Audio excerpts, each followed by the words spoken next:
ನಮಸ್ಕಾರ ವೀಕ್ಷಕರೇ, ಆಸ್ಕ್ ಇಂಡಿಯಾಗೆ ಸ್ವಾಗತ. ನಾನು ವಿಠಲ್ ಪವಾರ್. ಶಿಗ್ಗಾವಿ ತಾಲೂಕು ಹುಲಗೂರು ಗ್ರಾಮದಲ್ಲಿ CL2 ದುಪ್ಪಟ್ಟು ಹಣ ವಸೂಲಿ. ಅಬಕಾರಿ ಇಲಾಖೆಗೆ ಮಾಹಿತಿ ಕೊಟ್ರೆ ಕೋಲ್ಡ್ ಚಾರ್ಜ್ ಅಂತೆ ಹೇಳಿದರೆ ಗಪ್ ಚುಪ್ ಅಬಕಾರಿ ಇಲಾಖೆಯವರೇ.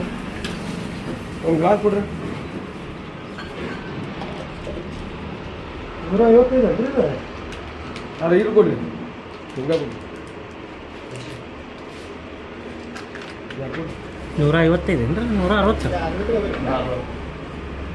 ಪವರ್ ಕೂಲ್ $160 ರೀ.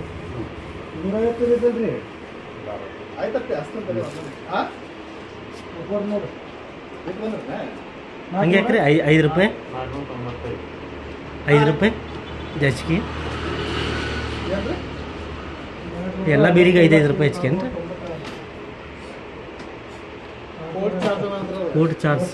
ಕೋಡ್ ಚಾರ್ಜ್ ಏನ್ರಿ? ಹಂಗೆ ಯಾಕ್ರಿ ಅದು? ಹಾಂ, ಹಂಗೆ ವಾರ ಮಾಡಿ ಬಿಡೋದು ನೀವು, ಸುಮ್ಮನೆ ತೊಗೊಳಂಗಿಲ್ಲ ಯಾರು. ಹಾಂ, ಮತ್ತೆ ಹೌದಿಲ್ರಿ?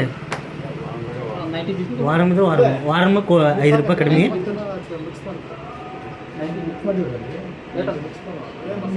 ಕೋಲ್ಡಿಗೆ ಅವ್ರು ಚಾರ್ಜ್ ತೊಗೊಂಡ್ರು ಮತ್ತೆ ಹೆಂಗೆ ರೀ ಹಿಂಗೆಲ್ಲ?